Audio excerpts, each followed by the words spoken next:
All right, welcome back to my channel. I'm Phil, the IT guy. Today we're going to go ahead and install all the switches and components to control the lighting in the house. Most of this is, or all of it, is actually Lutron. And again, as I discussed in the introduction, this is because it works with my Kichler lights, or at least it's called out to work with my Kichler lights. So we're going to go ahead and go over the inventory, and then we're going to go ahead and start installing everything and then add everything into Home Assistant via the Lutron Caseta um, integration. So let's go ahead and get started and see how this goes for us today. All right, so my next project is to install these things. You can see what we have here. We have this Lutron LED demo, or dimmer. It's a Maestro, our fan and control dimmer. So this is going to go in the living room in case I decide to put a fan in there. Otherwise, we're going to use these original smart dimmers by Caseta, by Lutron, wherever I have dimmable LEDs, because there's a lot of these LEDs in the house that we talked about earlier, and they're not smart, and I'm not going to replace all of them with smart bulbs. This is just a simpler, cheaper solution. We have humidity sensor here. This is going to be running in the main bathroom where the shower is at, so this will come on and activate the ventilation fan and keep it running until the humidity returns to normal. And then for areas like the garage, walk-in closets, things like that, I have these Lutron Maestro dimmer switches. And then I have just some standard old regular hot Lutron light switches. These are going in wherever I have regular lights. These are going to be to make those particular ones smart, but they don't need to be dimmers, or they don't need any other weirdness on there. These are just going to replace a set of the single in there. So this is what the next thing I'm going to do is. The builder didn't quite do a great job on all the boxes. In some cases, they didn't do their texture before they put the faceplate on, or they painted a second coat after the faceplates were already on. So we've got a little bit of a ledge here, and I've gone through and got some spackle and stuff in different places to cover up these little holes where they gouged out the sheetrock too much. So these traditional outlets, the old styles that come with the home, will cover that, no problem. The new outlets, or the new wall plates, are a little bit narrower, and you'd see these lines around that. So we're going to have to touch that up on every single, well, nearly every one of these. Some of them are fine. I do have a floor plan here that I'm going to try to follow. This outlined where I'm going to put the different types of switches. And the orange is where I deleted things off because I saw in many cases I just didn't need to make a light smart. Just because it exists doesn't mean it needs a smart control on it. So I'm putting it where they make sense, following this guide. And we'll tell you if I make any alterations to this as I go forward. Now, you've probably seen this a million times, but this is a three-way switch. This is a Leviton switch. You'll see they use the poke-in kind of ones instead. But you can see the black one there. That's going to be our traveler. You can see which one that is. We're going to keep an eye on those. We're going to tape those off, and we're going to then go to the other side. This one is going to be a three-way switch. We're going to use another three-way here, which turns it on and off. So I happen to have two three-way switches, which is what we're going to use. Okay, this is the second location for the lights. We've got several in here. We're going to work on this one first. This is going to be part of a three-way, which is the other one over there that we have torn out. So we're going to do this one first.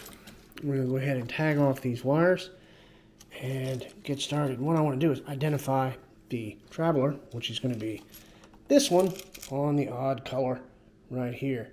So we're going to go ahead and tag that one. Okay, so you can see the wires good? Okay. Okay, so this is the one wire. Now, I want you to notice they use the pushy anythings. The pushy any, that's a technical term, by the way, pushy anythings. So instead of going through all the trouble trying to stick something down in there and get that out, I'm just going to cut these off right about here. Do this one first and label it. That is going to be my traveler. I'll use blue tape to label it because I'm not doing anything electrical with it at the moment. If I did anything where I'm exposing the wires, then I would do that. There it is. It's tagged. It's over there out of the way. And we'll get the others. This is the other silver. Cut you off about the same distance. Same here. And I want, rather than even using that, reusing that piece, just cut that off right there with a nice straight. Alright, takes care of that. And then we're going to want to get these all worked out what we're going to do with. So first things first, get them a little bit untangled here. And I need to grab my, what's the one I'm looking for? Neutrals. Neutrals are back here. You're going to see them. We have neutrals in this brand new house, so this is what we're going to have to use. We have to use the neutral wiring for this Caseta switch, so that's what we're going to do. Okay, now I'm going to call that the traveler. It's not. This is the common wire, which is why we're separating it. Over here now, what we're going to do is take the ground wire and make sure we get this connected in the thing. Make sure the switch is oriented correctly so I don't get a weird tangle. And get this on here. That wired up. Get a nice wire nut on here. Nice and tight. There we go. And then we need to go ahead and get the other wires hooked up.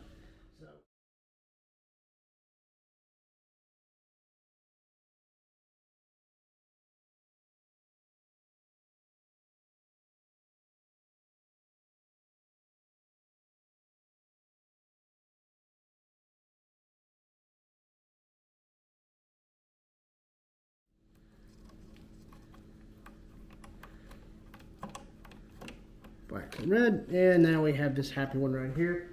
And for that, I'm going to use this little yellow pigtail that they gave me. You see that? So that's going to go on here. So I'm going to wire this pigtail up back here on those neutral wires. So let's get this thing in here.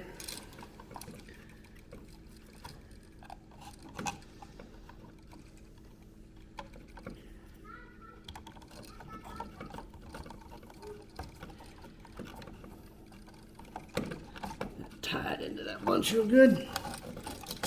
And bring that over here and tie the neutral wire to it. Now, make sure these are not arranged so I get tangles. So, push this back around. Back inside the box. And hook it in here. So we can get everything in nicely.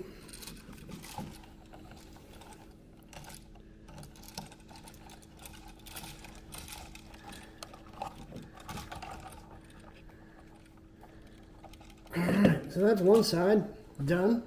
And we're going to take over here. We need to find those commons. There's the common wire again. Let's get all these other wires way back in there so they're out of our way. And we're going to do basically the same thing we did on that other box. Here we have the one that's connected. This is connected to this one. So this is the common next to the funny looking thing. So let's cut it over here after the wire. And let's label that so we don't forget. That's the common.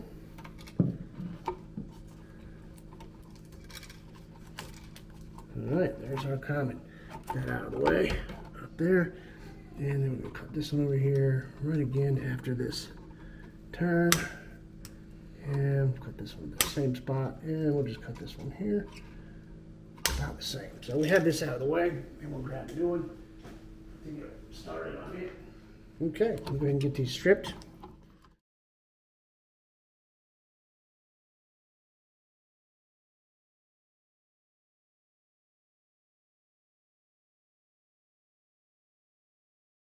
They wanted me to leave this connected to the old switch, which I really couldn't do because I had to cut it off. But we could see here where it was connected on this. So we're looking at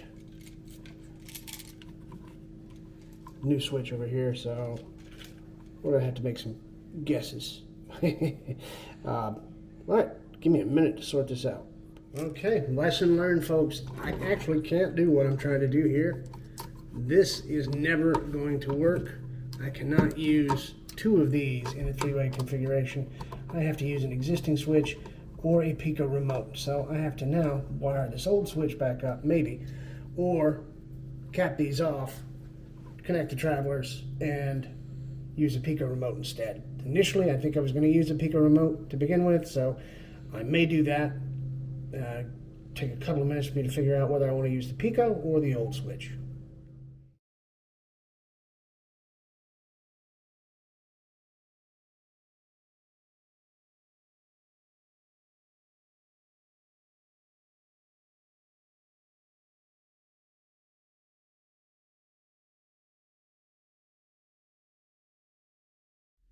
Okay, so now what we have to do is we have to take the tag wire, the blue tag, and the remaining wire, and tie those together along with this little jumper that I just dropped on the floor.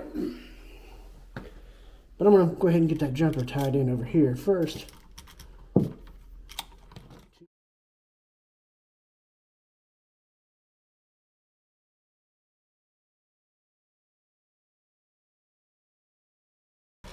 Now we're going to get all this back together, back in the hole, so we can put the switch back in place. But we're going to test it first. So I got to go put that right here.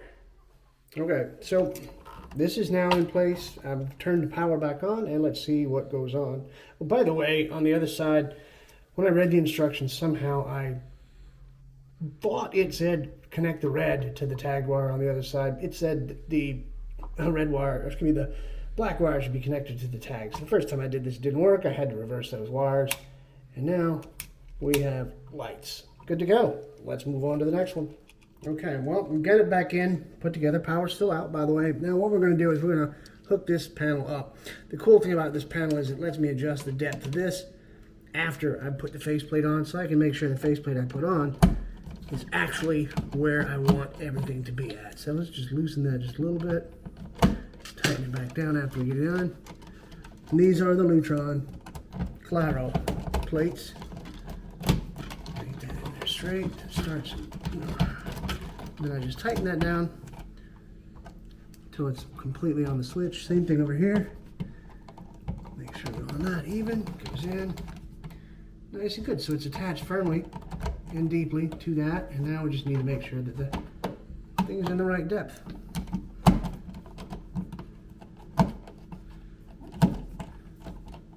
Okay. Switch looks straight now. We're good. Don't want to just deform anything. There we go. And then my favorite part are these little things right here. Hides all the screws and all that other stuff. And then we're good on that side. Now the other side I can't do yet. Let's go look at the other side. Okay, so over here we have this one, but I also have some other things I need to do on this side over here, because I have a single pole switch here and another three-way for a fan light over here. So I'll deal with this one last, but we're going to put a single pole dimmer here for the dining room light.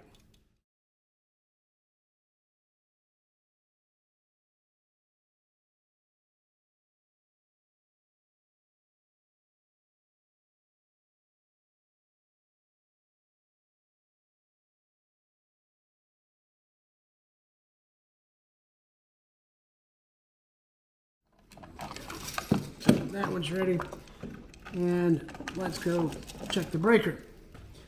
All right, you can see we got the green lights on both of these, so that's a good sign. There goes the kitchen, and this is the dining. Gotta be careful, it's live. And the dining is up, and the dining is dimming. Turn off the dining, it's easier to see.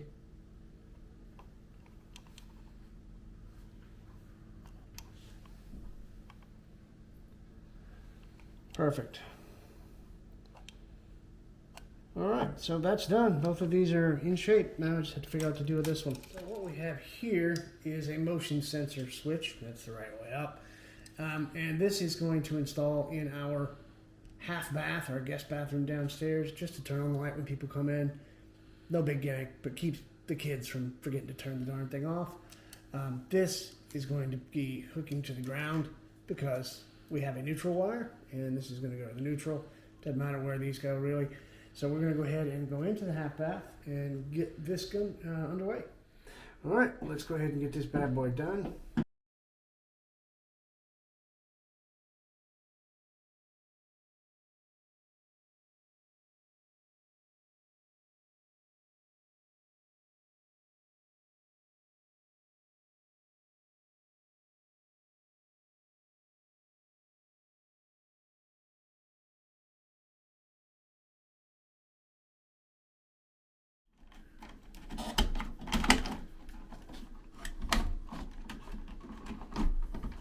Get all this wire in so I can get this in the box. And there we have it. I'm just going to get this screwed back in, and then we're going to turn the power on. Okay, so let's get this back together.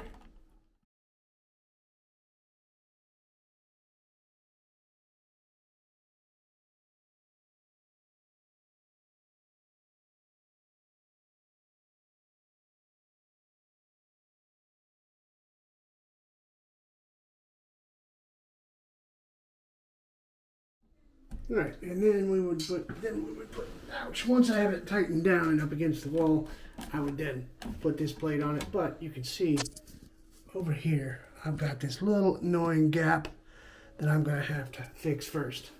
So we're done for now. All right, so we're done with the installation of all the lighting. A couple of pieces left over. We have a combination fan and light dimmer. Didn't need it. I don't have any ceiling fans. I don't like ceiling fans. I'm not using ceiling fans. So maybe I'll need it in the future. We have a spare 6A and S switch. Didn't need it. We have a master toilet movement sensor or occupancy sensor. Didn't need it. I don't need that light to turn on when I go in there or turn off automatically. It's fine. Got a couple of these left over that I was going to use to install these. And we have some wire nuts and one faceplate, which would have went with the one of those two, the spare, I guess. So we didn't overuse, we didn't underuse. We just had a few things we just didn't need. Might have a need for it at a later date. So now all we have to do is configure. All right, so here's all the stuff that did get installed. We have all of them labeled for where they went. These are the old switches in the boxes. The USB stick for the Z-Wave, for the Zigbee, the Reolink. Everything's in place, all done. As I said, we showed you the leftovers, so let's get to programming. All right, so we have all of these installed. Now we have to get these set up on the phone. That's going to be a split view, which I'll set up here. And the first thing I have to do is hit the Add Devices button. And then I'm going to choose the type of device I'm adding, which in this case is going to be an in-wall switch. It's going to be an original smart switch, not dimmer, smart switch. And then we're going to hold this button for 10 seconds or until the screen on the phone changes. Once that is done, we choose the location. That's the front porch.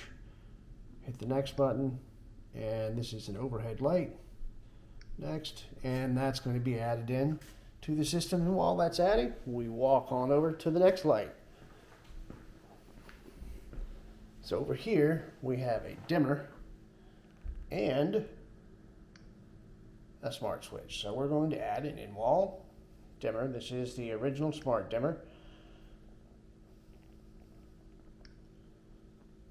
And then we press and hold that button for 10 seconds.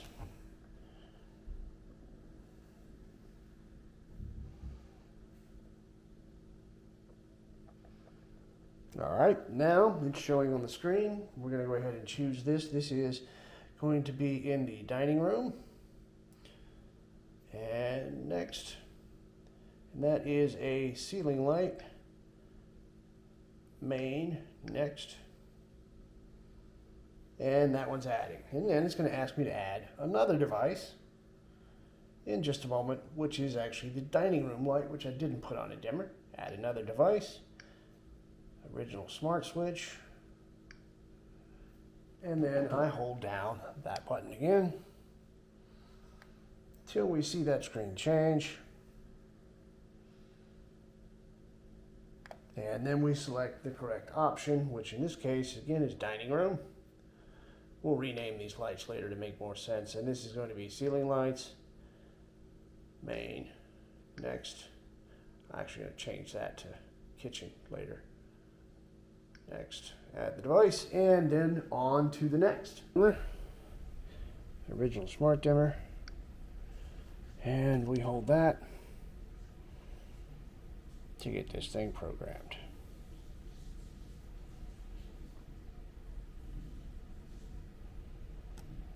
Master bedroom. Oh, I already added that one. How dare me. Now that we have lights added to the Caseta integration, or the Caseta Lutron hub, now we have to come in here to settings, devices, and to the Lutron Caseta. You'll notice I've already added the devices. What you have to do is come in, go to the hub itself, which shows up by its little hexadecimal ID, and then hit reload. All of the new devices will show up in here, and you can rename them and make them better or nicer, however you need to from here. And that's it. You're done. Now you can start figuring out how you want to control the lights and move along with your day. So that's it for this video. If you find this useful, please like and subscribe, pass it on to anybody else that might be interested, and come back again soon. Thank you.